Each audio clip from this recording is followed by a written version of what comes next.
Ang pagtatago ng pera sa asawa ay cheating din. Hindi mo man nahuli sa kama ng iba. Pero kung may tinatago kang utang, may sikreto kang padala, o may perang lumalabas ng hindi niya alam, iyon ay panlilin lang. At tuwing nagtatanong siya, okay lang ba tayo? Sinasabi mong, oo, kahit may tinatago ka na. Ang relasyon hindi lang tungkol sa katawan, kundi tungkol din sa tiwala, lalo na sa pera.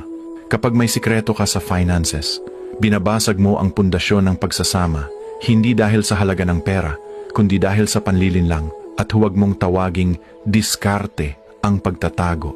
Ang pagtatago ay kasinungalingan, kaya maraming mag-asawa ang biglang nagigising na may problema.